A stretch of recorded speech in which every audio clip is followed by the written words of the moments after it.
അസ്സലാമു അലൈക്കും.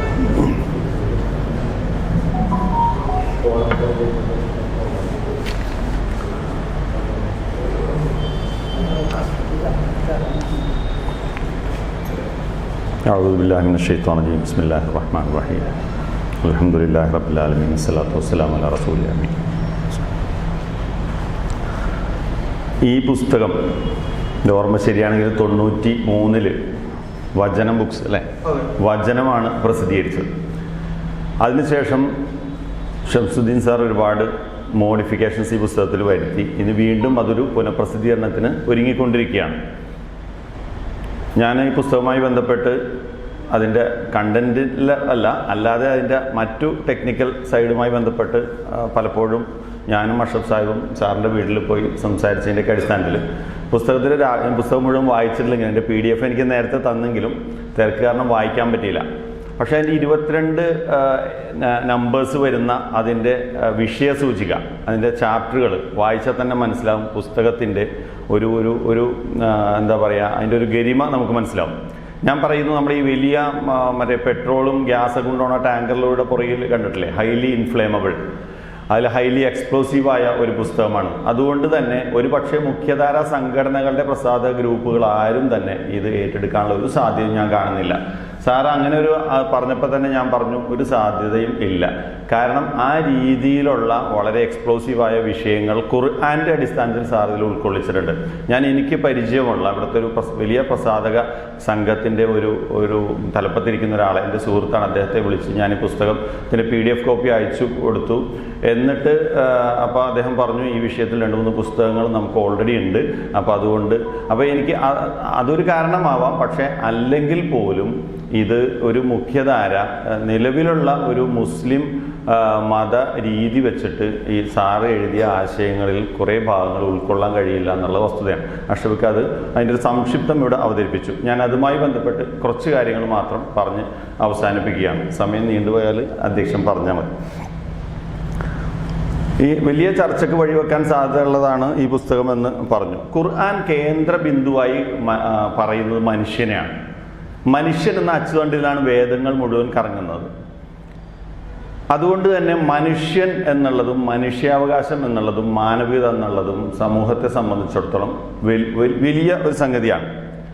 ഇപ്പോൾ ഇസ്ലാമിലെ തൗഹീദ്, ഖുർആനിൽ അങ്ങനെ ഒരു പദം ഇല്ലെങ്കിൽ പോലും പലപ്പോഴും ആലോചിക്കുന്നുണ്ട്, ഖുർആനിലോ ഹദീസിലോ ഇല്ലാത്ത ഒരു പദം എങ്ങനെയാണ് ഒരു ഇസ്ലാമിൻ്റെ ഒരു അടിസ്ഥാന സിദ്ധാന്തമായി വന്നത്, അങ്ങനെ പേരിട്ട് വന്നത് എന്നുള്ളത്. നമ്മൾ ഈ അള്ളാഹുവിനെ ഏകനാക്കൽ എന്നുള്ള, അള്ളാഹുവിനെ ആരും ഏകനാക്കിയിട്ട് വേണ്ടല്ലോ, മാനവികതയാണ്, ഈ മനുഷ്യൻ്റെ ഏകതയാണ് തൗഹീദ് കൊണ്ട് സൂചിപ്പിക്കുന്നത്. അതുകൊണ്ട് തന്നെ അതിൻ്റെ ഓപ്പോസിറ്റായ ഷിർക്ക് എന്നുള്ളത് മനുഷ്യൻ്റെ ഏകതയെ തുരങ്കം വെക്കുന്നതിനെയാണ് ഷിർക്ക് എന്ന് പറയുന്നത്. പലപ്പോഴും ഇത് മനസ്സിലാക്കാതെ അള്ളാഹുവിനെ ഒന്നാക്കി കുറേ ദൈവങ്ങളുടെ കൂട്ടത്തിൽ അങ്ങനെ വിട്ടാൽ പറ്റൂല, അള്ളാഹുവിനെ ഒന്നാക്കി കളയാം എന്നുള്ള രീതിയിലാണ് തൗഹീദിനെ നമ്മൾ വ്യവഹരിക്കാറുള്ളത്. ഇന്ന ഹാദിഹി ഉമ്മത്തക്കും ഉമ്മത്തൻ വാഹിദ ഫഅന റബ്ബുക്കും ഫഅബ്ദുൻ. ഇത് ഖുർആന്റെ പ്രഖ്യാപനമാണ്. ഈ നിങ്ങളുടെ സമൂഹം ഒരു ഏക സമൂഹമാവും. ഈ ഏകതയാണ് ഖുർആൻ തൗഹീദ് കൊണ്ട് ഉദ്ദേശിക്കുന്നത്. അതുകൊണ്ട് ഞാനാകുന്നു നിങ്ങളുടെ റബ്ബ്, അതുകൊണ്ട് നിങ്ങൾ എനിക്ക് വഴിപ്പെടുവേൻ. ഇതാണ് ഖുർആന്റെ ഒരു പ്രഖ്യാപനം. ഈ ഫിർഔന്റെ ഒരു വലിയ ദൂഷ്യമായി ഖുർആൻ എടുത്ത് പറയുന്നത് തന്നെ അയാൾ മനുഷ്യ സമൂഹത്തെ ഭിന്നിപ്പിച്ചു എന്നുള്ളതാണ്. അപ്പോൾ ഖുർആൻ തൗഹീദിലൂടെ മനുഷ്യൻ്റെ ഏകത ഉദ്ഘോഷിക്കുമ്പോൾ മുശ്രിക്കുകൾ, ഷിർക്കിൻ്റെ ആളുകൾ ചെയ്യുന്നത് മനുഷ്യനെ ഭിന്നിപ്പിക്കുകയാണ് ചെയ്യുന്നത്. അതുകൊണ്ട് തന്നെ മനുഷ്യനെ ഭിന്നിപ്പിക്കുന്ന ഒന്നും മതമാവുക സാധ്യമല്ല. മനുഷ്യനെ ഭിന്നിപ്പിക്കുന്ന നിയമങ്ങളും ഒന്നും അത് പറഞ്ഞു തന്ന ആൾ ദൈവമാവുകയും സാധ്യമല്ല. ഈ രീതിയിലാണ് നമ്മൾ ഇസ്ലാമിനെയും മതങ്ങളെയും വായിച്ചെടുക്കേണ്ടത്. ആരാധനകളോ അനുഷ്ഠാനങ്ങളോ അല്ല, മനുഷ്യനാണ് വലുത്. ഇത് കർമ്മശാസ്ത്ര പുസ്തകത്തിൽ തന്നെയുണ്ട്. മനുഷ്യൻ്റെ ഒരു പ്രശ്നം വരുമ്പോൾ ആരാധനകളും അനുഷ്ഠാനങ്ങളും പോലും മാറ്റിവെക്കാനുള്ള അനുവാദം അങ്ങനെയാണ് നമുക്ക് ലഭിക്കുന്നത്.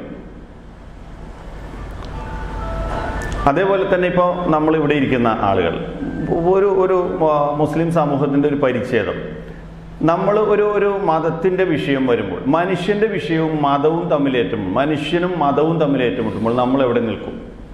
മനുഷ്യൻ്റെ വിഷയവും സമുദായവും തമ്മിലേറ്റുമ്പോൾ നമ്മൾ എവിടെ നിൽക്കും? ഇത് ഒരു അടിസ്ഥാനപരമായ ചോദ്യമാണ്. രാജ്യത്തിൻ്റെ വിഷയവും മനുഷ്യൻ്റെ വിഷയവും തമ്മിലേറ്റുമ്പോൾ അതൊക്കെയാണല്ലോ ദേശീയതയുടെയൊക്കെ പ്രശ്നമായിട്ട് നമ്മൾ കാണുന്നത്. മനുഷ്യൻ്റെ വിഷയവും രാജ്യത്തിൻ്റെ താല്പര്യങ്ങളും തമ്മിൽ ഏറ്റുമുട്ടുമ്പോൾ എവിടെയാണ് നാം നിലയുറപ്പിക്കേണ്ടത്? ഇവിടെയാണ് വലിയ വായിൽ മനുഷ്യാവകാശങ്ങൾ സംസാരിക്കുന്ന ആളുകളൊക്കെ ഇവിടെ കളം മാറുന്ന നമുക്ക് കാണാൻ കഴിയും. എന്ന് പറഞ്ഞാൽ ഇസ്ലാമിനെക്കുറിച്ചും ദൈവത്തിൻ്റെ വേദങ്ങളെക്കുറിച്ചുമൊക്കെ ധാരണയില്ലാത്തതുകൊണ്ടാണ് അങ്ങനെ സംഭവിക്കുന്നത്. ഇപ്പോൾ അഷ്റഫിക്ക ഓതിയ ആയത്ത് തന്നെ, ഇപ്പോൾ യാ അയ്യുഹല്ലദീന ആമനു കൂനു ഖവ്വാമിന ബിൽ ഖിസ്തി ശുഹദാ ലില്ലാ വലൗ അലാ അൻഫുസികും അവൽ വാലിദൈനി വൽ അഖ്റബീൻ. വിശ്വാസികളെ, നിങ്ങൾ അള്ളാഹുവിന് സാക്ഷികളായി മനുഷ്യാവകാശങ്ങളുണ്ട്, നിങ്ങൾ നീതിയുടെ സാക്ഷികളായി നിലനിൽക്കുക. അത് നിങ്ങൾക്കും നിങ്ങളുടെ കുടുംബത്തിനും തന്നെ എതിരാണെങ്കിൽ പോലും. എന്താണ് ഈ കുടുംബത്തിനെതിരാകുക എന്ന് പറഞ്ഞാൽ? നമ്മുടെ വീട്ടുകാർക്ക് എന്നുള്ള അർത്ഥത്തിലല്ല, എല്ലാ അർത്ഥത്തിലും. നമുക്ക് സ്വന്തമായിട്ടോ നമ്മുടെ സമുദായത്തിനോ മതത്തിനോ നാടിനോ അതിനെതിരായാൽ പോലും നിങ്ങൾ നീതിയുടെ വക്താക്കൾ ആകുക എന്നുള്ളതാണ് പറയുന്നത്. രണ്ട് പ്രയോഗങ്ങളുണ്ട് ഒരേപോലെ. കൂനു ഖവ്വാമിന ബിൽ ഖിസ്തി ശുഹദാ ലില്ലാ എന്ന് പറയുന്ന അതേപോലെ തന്നെ കൂനു ഖവ്വാമിന ബില്ലാഹി ശുഹദാ ബിൽ ഖിസ്ത്. നിങ്ങൾ ദൈവത്തിന് സാക്ഷിയായി മനുഷ്യാവകാശങ്ങൾ ഉയർത്തിപ്പിടിക്കുക എന്നുള്ളത്. അതേപോലെ തന്നെ മനുഷ്യാവകാശങ്ങൾ ഉയർത്തിപ്പിടിച്ചുകൊണ്ട് ദൈവത്തിന് സാക്ഷികളാവുന്നു. രണ്ട് രീതിയിലും ഖുർആൻ പറഞ്ഞു. അത്രയും മൂന്നാണ്. ദൈവം എന്താണ്, ഇസ്ലാം എന്താണ് എന്ന് ചോദിച്ചാൽ ഒറ്റ വാക്കിൽ പറയാവുന്ന ദൈവം എന്നുള്ളത് അബ്സല്യൂട്ട് നീതിയാണ്. അബ്സല്യൂട്ട് നീതിയുടെ പേരാണ്. ഇസ്ലാം എന്താണ്? നീതിയാണ്. വേദം എന്താണ്? നീതിയുടെ ഉദ്ഘോഷമാണ്. ഈ രീതിയിൽ നമുക്ക് മനസ്സിലാക്കണം. പലപ്പോഴും ഇവിടെ നേരത്തെ സൂചിപ്പിച്ച പോലെ ഖുർആൻ വ്യാഖ്യാതാക്കൾ അത്തരം അടിസ്ഥാനങ്ങളെല്ലാം മറന്നുകൊണ്ട് ഖുർആനെ കേവലം മതഗ്രന്ഥം, ഒരു ആത്മവേദമായി മനസ്സിലാക്കാതെ മതഗ്രന്ഥമായി മനസ്സിലാക്കി വ്യാഖ്യാനിക്കുന്നതുകൊണ്ട് മാത്രമാണ് പ്രശ്നങ്ങൾ ഉണ്ടാവുന്നതും ഇസ്ലാം മറ്റുള്ളവരുടെ മുമ്പിൽ തല താഴ്ത്തി നിൽക്കേണ്ട അവസ്ഥ വരുന്നതും. ഒറ്റ ഉദാഹരണം മാത്രം എടുക്കാം. ഇപ്പം ബഹുഭാര്യത്തെക്കുറിച്ച് സൂചിപ്പിച്ചു. സൂറത്തുൻ നിസാ, അനാഥ മക്കളുടെ അവകാശങ്ങളെക്കുറിച്ച് പറഞ്ഞു തുടങ്ങുന്ന സൂറത്തുൻ നിസായിൽ അതിൻ്റെ 3-ാമത്തെ ആയത്തുണ്ട്. വൈൻ ഖിഫ്തും അല്ലാ തുഖ്സിതു ഫിൽ യതാമ ഫൻകിഹു മാ താബ ലക്കും മിനൻ നിസാഇ മസ്നാ വസുലാസ റുബാ വൈൻ ഖിഫ്തും അല്ലാ തഅദിലു ഫവാഹിദ. ഇങ്ങനെയാണ് 3-ാമത്തെ ആയത്ത്. അതായത് ഇത് പലവരും വിചാരിക്കുന്നത് എന്താണ്? ബഹുഭാര്യത്വത്തിന്റെ ആയത്താണെന്നാണ്. ബഹുഭാര്യത്തെ സാധൂകരിക്കുന്ന ആയത്താണ്. അനാഥ മക്കളുടെ സംരക്ഷണത്തിനെ കുറിച്ച് ആയത്താണ്. നമ്മൾ ഉൾട്ടേട്ട മനസ്സിലാക്കുന്നത്. അള്ളാഹു എന്തിനാണ് ഊന്നുന്നത്, നമ്മൾ അതിൽ ഊന്നില്ല. ബഹുഭാര്യത്വത്തിന്റെ ആയത്താണെന്ന് മനസ്സിലാക്കുന്നത് സത്യത്തിൽ അനാഥ സംരക്ഷണത്തെ ഊന്നുന്നത്. കാരണം 1 മുതൽ 10 വരെയുള്ള ആയത്തുകൾ അനാഥ മക്കളുടെ സംരക്ഷണത്തെക്കുറിച്ച് രൂക്ഷമായി പറയുന്ന ആയത്തുകളാണ്. അതിൽ 3-ാമത്തെ ആയത്താണ് അനാഥ മക്കളുടെ സംരക്ഷണ കാര്യത്തിൽ നിങ്ങൾക്ക് ആശങ്കയുണ്ടെങ്കിൽ നിങ്ങൾ ആഗ്രഹിക്കുന്ന സ്ത്രീകളിൽ നിന്ന് 2, 3, 4 നിങ്ങൾ വിവാഹം കഴിക്കുക. എന്നിട്ടും ഖുർആൻ എടുത്തു പറഞ്ഞു വൈൻ ഹിഫ്തും അല്ലാത്ത ഇതിലു ഫവാഹിദ. അങ്ങനെ അവർക്കിടയിൽ നീതി പാലിക്കാൻ നിങ്ങൾക്ക് കഴിയില്ല എന്ന് തോന്നിയാൽ നിങ്ങൾക്ക് ഒന്നേ പാടുള്ളൂ. മറ്റൊരു സ്ഥലത്ത് പറയുന്നുണ്ട് നിങ്ങൾക്ക് അത് നീതി പാലിക്കാൻ കഴിയില്ല എന്ന് തന്നെ പറയുന്നുണ്ട്. പലപ്പോഴും അങ്ങനെയാണ്, കണ്ടീഷണലായിട്ട് പറഞ്ഞു. ഖുർആൻ നമ്മൾ പറയുമല്ലോ, ഖുർആൻ്റെ നിയമങ്ങൾ സാർവകാലികമാണ്, സാർവലൗകികമാണ് എന്നൊക്കെ പറയുന്നത്. എന്താണെന്ന് ഇങ്ങനെയൊക്കെ പറയുന്നത് എന്താണെന്ന് മനസ്സിലാക്കുക. ഖുർആൻ കണ്ടീഷണലായിട്ട് പറയുന്ന ചില കാര്യങ്ങളുണ്ട്. ഇതിലൊന്നാണ് അനാഥ മക്കളുടെ സംരക്ഷണാർത്ഥം ഉള്ള ബഹുഭാര്യത്വ നിയമം. അതേപോലെ ഒന്നാണ് ഖുർആനിലെ ഏറ്റവും വലിയ ആയത്തു ദൈൻ എന്ന് നമ്മൾ വിളിക്കുന്ന വലിയ ആയത്ത്. അതിലും സ്ത്രീകളുടെ സാക്ഷ്യത്തെക്കുറിച്ച് പറയുന്നുണ്ട്. ആണാണെങ്കിൽ ഒരാൾ, പെണ്ണാണെങ്കിൽ 2 പേര്. എന്നിട്ടും അവിടെ കണ്ടീഷണലായിട്ടാണ് പറയുന്നത് ഒരാൾ മറന്നുപോയാൽ മറ്റൊരാൾ ഓർമ്മിപ്പിക്കാനാണ്. ഇതിന് ആ രീതിയിൽ എടുക്കില്ല. അപ്പോൾ പെണ്ണ് എപ്പോഴും പകുതി എന്നുള്ള നിലക്കാണ് നമ്മൾ മനസ്സിലാക്കുന്നത്. സത്യത്തിൽ അങ്ങനെയല്ല. ഒരു കടമിടപാട് എഴുതുന്നതിനെ കുറിച്ച് ഭാഗത്താണല്ലോ പറയുന്നത്. ഒരു കടമിടപാടുകൾ എഴുതുമ്പോൾ ആണ് ഒരു സാധാ ലോ പ്രൊഫൈൽഡായിട്ട് ഒരാളും പെണ്ണ് ഒരു ബാങ്ക് മാനേജറോ ഒരു IAS ഉദ്യോഗസ്ഥയോ ഒരു കളക്ടറോ ഒക്കെ ആണെങ്കിൽ ഇവിടെയും 2 പേര് വേണമെന്നാണോ അതുകൊണ്ട് മനസ്സിലാക്കേണ്ടത്? അല്ല, അതാണ് കണ്ടീഷണലായിട്ട് പറയുന്നത്. ഒരുത്തി മറന്നു പോയാൽ മറ്റൊരാൾ. ഒരു ഉദാഹരണം കൂടെ പറഞ്ഞുതരാം. കണ്ടീഷനായിട്ട് പറയുമ്പോൾ നമ്മൾ തെറ്റിദ്ധരിക്കുന്ന സംഗതി. കുന്തും ഖൈറ ഉമ്മത്തിൻ ഉഖ്രിജത് ലിന്നാസ് തഅ്മുറൂന ബിൽ മഅറൂഫി വതൻഹൗന അനിൽ മുൻകരി വതുഅ്മിനൂന ബില്ലാഹ്. ഇതും കണ്ടീഷണലായ പ്രയോഗമാണ്. നിങ്ങളാകുന്ന ഉത്തമ സമൂഹം, ജനങ്ങൾക്ക് വേണ്ടി ഉയർത്തെഴുന്നേൽപ്പിക്കട്ടെ ഉത്തമ സമൂഹം നിങ്ങളാകുന്നു. അവിടെയും കണ്ടീഷനിലാണ്. നിങ്ങൾ നന്മ കൽപ്പിക്കുന്നു, തിന്മ വിരോധിക്കുന്നു. അതുകൊണ്ട് തന്നെ നന്മ കൽപ്പിക്കുകയും ദൈവത്തിൽ വിശ്വസിച്ചുകൊണ്ട് നന്മ കൽപ്പിക്കുകയും തിന്മ വിരോധിക്കുകയും ചെയ്യുന്ന ഏതൊക്കെ സമൂഹമുണ്ടോ, ഏതൊക്കെ സംഘമുണ്ടോ അവരെല്ലാം ഖൈറുമ്മത്ത് എന്നുള്ള ആ പരികല്പനയുടെ അടിയിൽ വരാവുന്ന ആളുകളാണ്. അപ്പോൾ ഖുർആൻ പറയുന്ന കാര്യങ്ങൾ കണ്ടീഷണലായിട്ട് പറയുന്നതിന് ആ രീതിയിൽ തന്നെ മനസ്സിലാക്കുന്നിടത്ത് നമ്മൾ പരാജയപ്പെട്ടിട്ടുണ്ട്, അല്ലെങ്കിൽ മുഫസ്സിറുകൾ പരാജയപ്പെട്ടിട്ടുണ്ട്. ഇപ്പോൾ തന്നെ ഈ പെൺസാക്ഷ്യത്തെക്കുറിച്ചൊക്കെ പറഞ്ഞല്ലോ. ഈ അനാഥ മക്കളുടെ ഒരു കാര്യം കൂടെ ശ്രദ്ധപ്പെടുത്തേണ്ടത്, ഇപ്പോൾ സൂറത്ത് നിസായിൽ ഞാൻ പറഞ്ഞല്ലോ 11-12 ആയത്തുകളിലാണ് ഈ എന്താണ് അനന്തരാവകാശ നിയമങ്ങളെ കുറിച്ച് പറഞ്ഞത്. അതിന് മുമ്പ് വരെ 1 മുതൽ 9 വരെ ആയത്തുകളിൽ അനാഥ മക്കളെ കുറിച്ച് വളരെ ഭീകരമായി തന്നെ ഖുർആൻ പറഞ്ഞിട്ടുണ്ട്. അത്രയും രൂക്ഷമായിട്ട് അവരുടെ സ്വത്ത് തിന്നുന്നവർ, അന്യായമായി തിന്നവർ വയറ്റിൽ തീയാണ് നിറക്കുന്നത് എന്ന് വരെ പറഞ്ഞു വെച്ചിട്ട് 11-12 ആയത്തുകളിലേക്ക് എത്തി എന്താണ് അനന്തരാവകാശ നിയമത്തിലേക്ക് എത്തുമ്പോൾ എന്ത് സംഭവിച്ചെന്ന് അറിയോ? അനാഥ പുറത്ത്. അനാഥ മക്കളുടെ കാര്യത്തിൽ ഇത്രയും രൂക്ഷമായിട്ട് ഖുർആൻ വളരെ വ്യക്തമായിട്ട് 9ഓളം ആയത്തുകൾ ഉപയോഗിച്ച് 10ാമത്തെയും 11ാമത്തെയും ആയത്തിൽ അനന്തരാവകാശ നിയമം പറഞ്ഞപ്പോൾ പിതാവ് മരിച്ച പൗത്രന് സ്വത്തവകാശമില്ല. മകൻ ജീവിച്ചിരിക്കെ, പിതാവ് ജീവിച്ചിരിക്കെ മകൻ മരിച്ചുപോയാൽ ആ മകന്റെ കുട്ടിക്ക്, അതായത് അനാഥ കുട്ടിക്ക്, നമ്മളുടെയൊക്കെ ഒരു ലോജിക്ക് വെച്ചിട്ട് ഏറ്റവും ആദ്യം അവന്റെ പ്രശ്നം തീർത്തിട്ടല്ലേ മറ്റു മക്കൾക്ക്, ജീവിച്ചിരിക്കുന്ന മറ്റു മക്കൾക്ക് വീതിക്കാൻ പാടുള്ളൂ. ഇത് മുസ്ലിം മതത്തിലല്ല, ഇന്ത്യൻ മുസ്ലിം പേഴ്സണൽ ലോയിൽ എഴുതി വെച്ചിരിക്കുകയാണ്. ഒരു സംഘടനയും ഒരു വിഭാഗവും ഒരു മുഖ്യധാരയും ഇങ്ങനെ ചോദ്യം ചെയ്യുന്നില്ല ഇതുവരെ. നേരത്തെ മുത്തലാഖും ചോദ്യം ചെയ്തിരുന്നില്ല. മോദി എന്തോ രാഷ്ട്രീയ അജണ്ട, അതൊക്കെ വേറെ സംഗതി. നിരോധിച്ചപ്പോഴാണ് നമ്മളിങ്ങനെ അന്തം വിടുന്നത്. ഇതാണ് സംഗതി. ഇത്തരം മനുഷ്യാവകാശങ്ങൾ, ഇപ്പോൾ പെൺമക്കളാണെങ്കിൽ പെൺമക്കൾ മാത്രമുള്ള ആള് മരിച്ചുപോയാൽ പകുതിയോ 1/2 ഉള്ളൂ അനന്തരാവകാശം. ഇങ്ങനൊരു നിയമം ഇസ്ലാമിലേ ഇല്ല. മക്കളില്ലാതെ മരിച്ചുപോയർ, കലാലയുടെ ആയത്തെന്ന് പറഞ്ഞാൽ അതൊക്കെ വേറെ വിഷയമാണ്, അതിൽ കിടക്കുന്നില്ല. അപ്പോൾ ഇത്രയും മനുഷ്യാവകാശ ലംഘനങ്ങൾ ഇവിടെ നടക്കുകയും അതിൻ്റെ ഇരകൾ ഒരുപാട് നമ്മുടെ നാട്ടിൽ ജീവിക്കുകയും അവർ കേസും കോടതിയായിട്ട് നടക്കുകയും ചെയ്തിട്ടും ഒരു മുഖ്യധാര സംഘങ്ങൾക്കും ഇതൊരു പ്രശ്നമായിട്ട് തോന്നിയിട്ടില്ല എന്നുള്ളതാണ്. അപ്പോൾ അനാഥ മക്കളുടെ കാര്യത്തിൽ ഇത്രയും വലിയ വായിൽ ഖുർആൻ സംസാരിച്ചിട്ടും സ്വത്തിൻ്റെ അവകാശം ഇപ്പം ഈ പറഞ്ഞ അനാഥ പുറത്ത്, ഇങ്ങനെയാണ് നമ്മുടെ വ്യാഖ്യാനങ്ങൾ പോകുന്നത്. അതേപോലെ നേരത്തെ പറഞ്ഞു, പെണ്ണിനെ ഒരു സ്വതന്ത്ര വ്യക്തിത്വമായി അവളുടെ ഒരു ഇൻഡിവിജ്വാലിറ്റി അംഗീകരിച്ചിട്ടില്ല. കൂനു കവ്വാമീൻ അല്ല, ഇങ്ങനെ ഒരു അരിജാലു കവ്വാമൂൻ അല നിസാൽ, ഇങ്ങനെ നിങ്ങൾ കേട്ടിട്ടുണ്ടല്ലോ, അരിജാലു കവ്വാമൂൻ അല നിസാൽ. എന്താണ് ഈ സ്ത്രീ? ഇങ്ങനെയാണ് വ്യാഖ്യാനിക്കുക. സ്ത്രീകളുടെ കൈകാര്യകർത്താക്കളാണ്, രക്ഷാധികാരികളാണ് പുരുഷന്മാർ എന്നാണ്. എന്ന് പറഞ്ഞാൽ അയാൾക്ക് എപ്പോഴും ഒരു മേൽക്കൈ. എന്താണ് കയ്യും കവ്വാം? ഇപ്പം ഈ ജമാഅത്ത് ഇസ്ലാമിയുടെ പ്രവർത്തകർക്ക് കയ്യും എന്ന് പറഞ്ഞാൽ വളരെ അറിയുന്നൊരു പദമാണ്. സെക്രട്ടറി എന്നാണ്. ഉറുദു പ്രയോഗങ്ങൾ കൂടുതൽ ഉപയോഗിക്കുന്നുണ്ട്. കയ്യമേ ജമാഅത്ത് എന്ന് പറഞ്ഞാൽ ജമാഅത്തിന്റെ സെക്രട്ടറിയാണ്. അതിന്റെ പ്ലൂരൽ ഫോമാണ് കവ്വാം. പുരുഷന്മാർ സ്ത്രീകളുടെ സെക്രട്ടറിമാരാണ് എന്ന് പറഞ്ഞാൽ എന്താണ് പ്രശ്നം? നമ്മൾ പറയും സ്ത്രീകൾക്ക് ഏറ്റവും കൂടുതൽ അവകാശം കൊടുത്തത് ഇസ്ലാമാണെന്നൊക്കെ പറയും. ഇസ്ലാമാണ്, പക്ഷെ മുസ്ലിം മതമല്ല. ഞാൻ പറയുന്നു ഇസ്ലാമും മുസ്ലിം മതവും തമ്മിൽ ബന്ധം എന്താണെന്ന് ചോദിച്ചാൽ, ഇപ്പൊ ഈ മുസ്ലിം മതത്തിൽ ഇസ്ലാം എത്ര, നമ്മൾ രണ്ടും രണ്ടായിട്ട് തന്നെ മനസ്സിലാക്കണം, അല്ലെങ്കിൽ നമുക്ക് ഇസ്ലാം തിരിയൂല. മുസ്ലിം മതത്തിൽ ഇസ്ലാം എത്ര എന്ന് ചോദിച്ചാൽ മിൽമ പാലിൽ പാൽ എത്ര എന്ന് ചോദിക്കുമ്പോൾ കിട്ടുന്ന മറുപടിയാണ് ഗണ്ണം. ഞാൻ പറയുന്നു മിൽമ പാലിൽ പാല് 30% ഉള്ളൂ, ബാക്കിയൊക്കെ എന്തോ എഡിബിളായ സംഗതി വെച്ച് ഓയിലൊക്കെ വെച്ച് ഉണ്ടാക്കുന്നതാണെന്നാണ് പറയപ്പെടുന്നത്. എന്ന് പറഞ്ഞ പോലെ മുസ്ലിം മതത്തിൽ ഇസ്ലാം 30% താഴെ ഉള്ളൂ.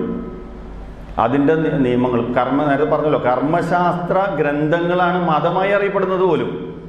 ഖുർആൻ പോലുമല്ല, കർമ്മശാസ്ത്ര ഗ്രന്ഥങ്ങൾ, കർമ്മശാസ്ത്ര മൗലവിമാർ രചിച്ച, കർമ്മശാസ്ത്രത്തിൻ്റെ ഇമാമുകൾ രചിച്ച ഭാഗമാണ് മതമായി അറിയപ്പെടുന്നത്. ടൈമായ പറയണോട്ടോ, ഞാൻ പോകുമ്പോൾ ചിലപ്പോൾ ശ്രദ്ധിക്കുക. അറിയപ്പെടുന്നത് ഇതൊരു വലിയ പ്രശ്നമാണ്.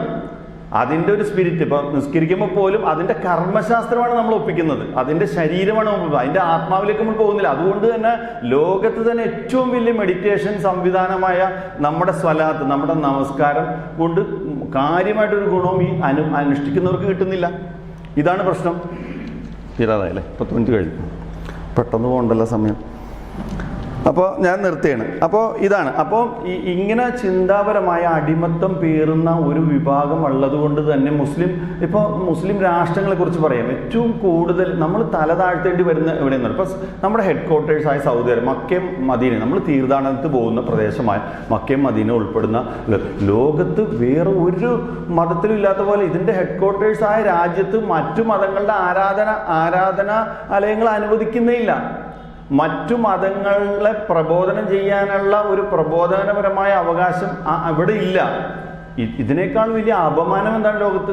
ഏറ്റവും കൂടുതൽ മനുഷ്യാവകാശങ്ങൾ അംഗീകരിക്കാത്ത ഈ രാജാധിപത്യ എന്താ പറയുക കിങ്ഡം ഷെയ്ഖ്ഡമുകൾ ഒക്കെ ഉള്ള രാജ്യങ്ങൾ വേറെ ഏതാണ്? എല്ലാവരും ജനാധിപത്യത്തിലേക്ക് പരിവർത്തനം ചെയ്യപ്പെട്ടിട്ടും നമ്മുടെ മുസ്ലിം രാജ്യങ്ങൾ അങ്ങനെ ആയിട്ടില്ല. എന്നിട്ടാണ് നമ്മൾ മനുഷ്യാവകാശങ്ങൾ ഏറ്റവും എല്ലാന്ന് പറഞ്ഞത്. ഇസ്ലാം ഓക്കെ, പക്ഷെ മുസ്ലിം മതം അങ്ങോട്ട് എത്തിയിട്ടില്ല. നമ്മളതിന് വേർതിരിച്ച് തന്നെ കണ്ടില്ലെങ്കിൽ നമുക്ക് ഇസ്ലാം മനസ്സിലാവില്ല എന്ന് മാത്രമല്ല, നമ്മൾ എപ്പോഴും ഇങ്ങനെ തലതാഴ്ത്തേണ്ട ആളുകൾ. നമുക്ക് തുറന്ന് പറയാൻ കഴിയണം, ഇത് ഇസ്ലാമല്ല, ഇത് പുരോഹിത മതമാണ്, ഗോത്രവർഗ ആചാരം. നിങ്ങൾ അറിയാം, ഇപ്പം നിങ്ങൾ സയ്യിദ് മൗദൂദിയുടെ ഖിലാഫത്തും IPH പ്രസിദ്ധീകരിച്ച ഖിലാഫത്തും രാജവാഴ്ച മാത്രം വായിച്ചാൽ മതി.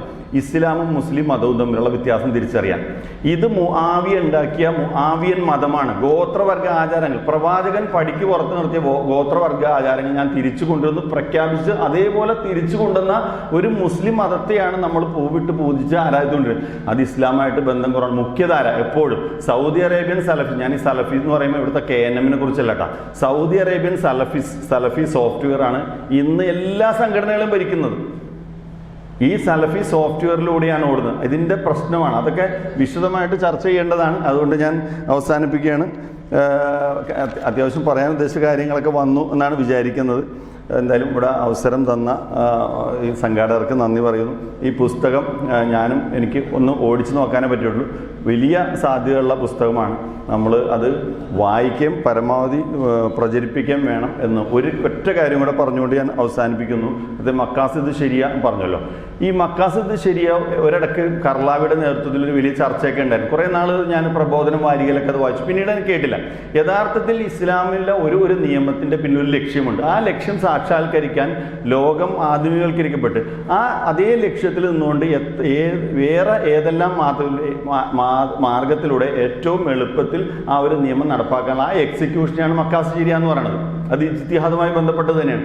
അതല്ലാതെ ഒരു സാധനം അവിടെ എഴുതി വെച്ചു, കർമ്മശാസ്ത്ര പണ്ഡിതന്മാരോ ഹദീസ് എന്ന പേരിൽ പ്രചരിപ്പിക്കപ്പെടുന്ന ടെക്സ്റ്റുകളിലൊക്കെ എഴുതി വെച്ചു എന്നുള്ള ഒരൊറ്റ കാരണം കൊണ്ട് അത് തന്നെ ഫോളോ ചെയ്യുക, ഇത്രയും ലോകം പുരോഗമിച്ചിട്ട് ആ പഴയ ഫോളോ ചെയ്യുക എന്ന് പറയുമ്പോൾ നമ്മളെപ്പോഴും പുറകിലായിരിക്കും. ഇതാണ് അതിനെക്കുറിച്ച് എനിക്ക് പറയാനുള്ള സംഗതി. എപ്പോഴും നമ്മുടെ കർമ്മശാസ്ത്ര ഗ്രന്ഥങ്ങളെക്കുറിച്ച് നമ്മൾ അറിയേണ്ടത് അത് മുസ്ലിം ഭൂരിപക്ഷ പ്രദേശത്ത്, മുസ്ലിം ഭരണ പ്രദേശത്ത് ഒരു അമുസ്ലിമിനെ പോലും നേരിട്ട് കാണാത്ത ഇമാമുകൾ എഴുതിയുണ്ടാക്കിയതാണ്. അതിൻ്റെതായ പോരായ്മകളുണ്ടാവും. അതൊരിക്കലും ഇന്ത്യ പോലുള്ള ഒരു ബഹുസ്വര സമൂഹത്തിൽ ഫിറ്റാവില്ല. അത് തിരുത്തി എഴുതേണ്ടതാണ്. അസ്സലാമു അലൈക്കും.